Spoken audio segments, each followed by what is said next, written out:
Second topic, and it's kind of related, but how do we eradicate poverty from the planet? What would it take? You can't.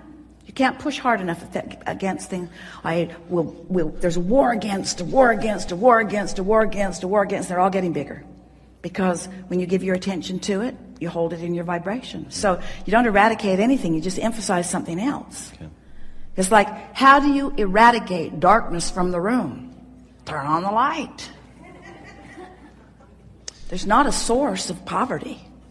Poverty is pinching off the source.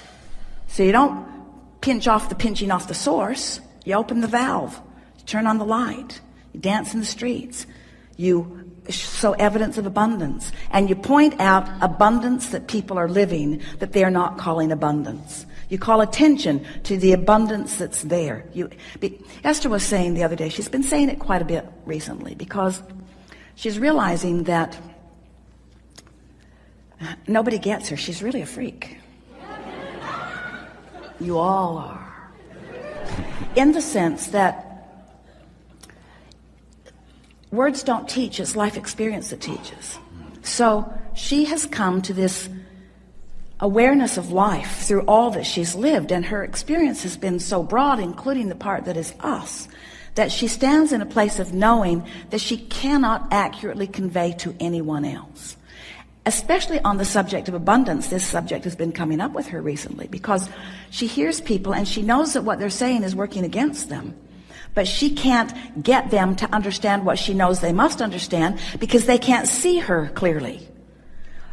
All they do is make a comparison of where they stand and where she stands, and then they come up with a distorted conclusion that makes it worse rather than better. So Esther has been saying recently that words don't teach, that it's only life experience that teaches. And she's pretty much decided, and this is what your energy is wanting for you.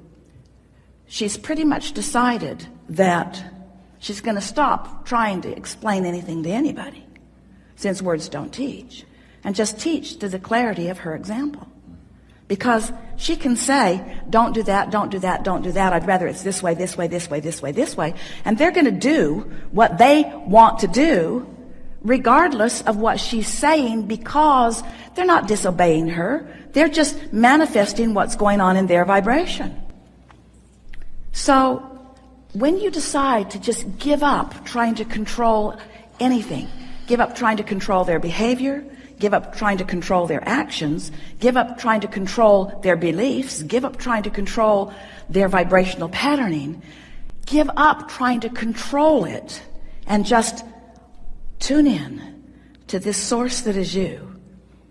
Gain the leverage that you always gain from alignment, and radiate your signal, which, if they're ready for it, they'll catch hold of. And otherwise, words don't teach. You see, you just got to know it and live it. And as you know it and live it, those who want to know and live what you know and live will gravitate to you. Yeah. They will find a way. Law of attraction will show them the path, you see. Yeah. So if we were talking, let's say you've gathered a group of people that have come to a prosperity seminar, and you're wanting to express to them what you know. We would say, I want you to forget everything that you think you know about where you stand in relationship to where you want to be. Because I know for sure that you have a distorted view of yourself. So I don't really want to talk too much to you about where you are, because I am assuming that the fact that you're here means you want something different. And I don't want to keep beating the drum of where you are, because it will just make it harder for you to hear what's coming next. So this is a simple premise of my abundance seminar. It's everywhere. You're on a treasure hunt. It's available to you. You just haven't been looking in the right places. I'm going to show you where those places are.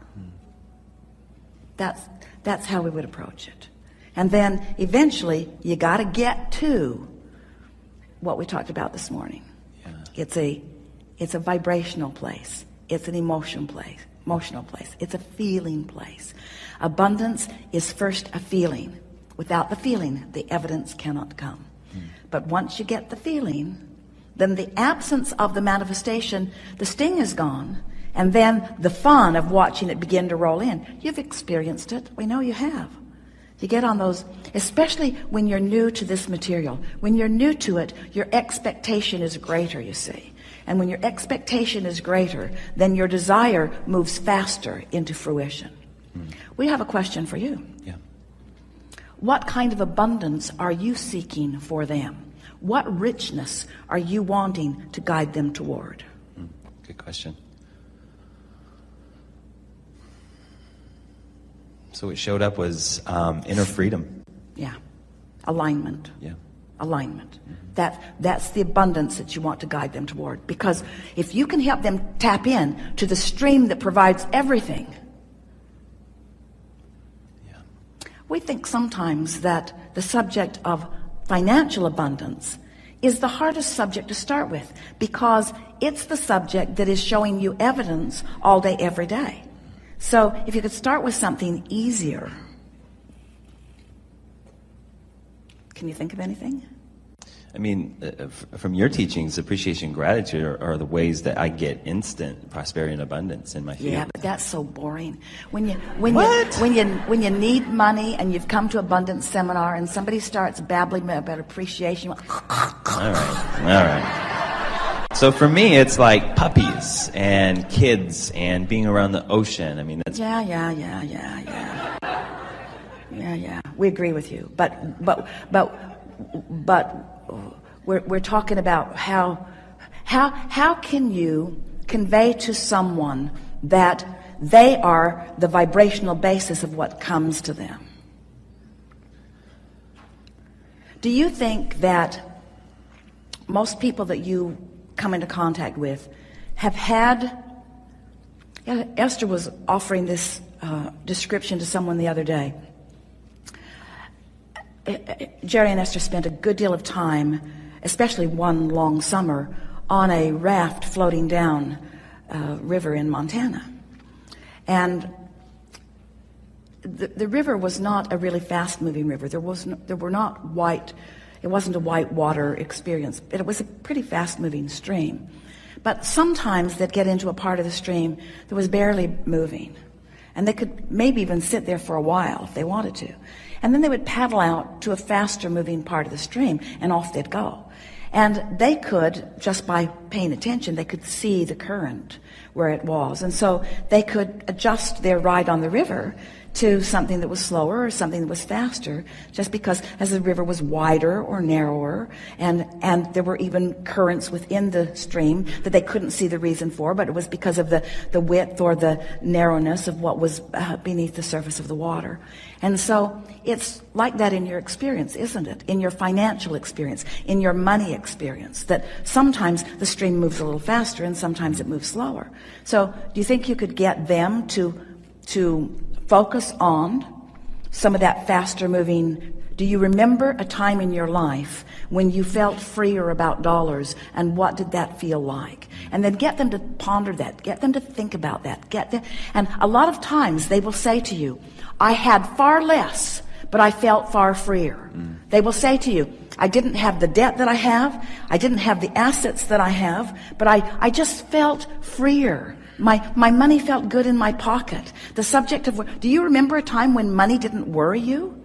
Do you remember a time when the money thrilled you? Do you remember the silver coin in the toe of your stocking? Or do you remember when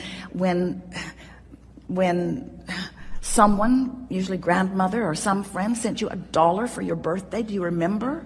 Do you remember when something came to you unexpected, and do you remember how rich you felt and how many times you spent it and how good it was to put it in your wallet? Do you remember those feelings? Those are the feelings that you want to activate within them. Those are the feelings that you want to activate within yourself. Yeah.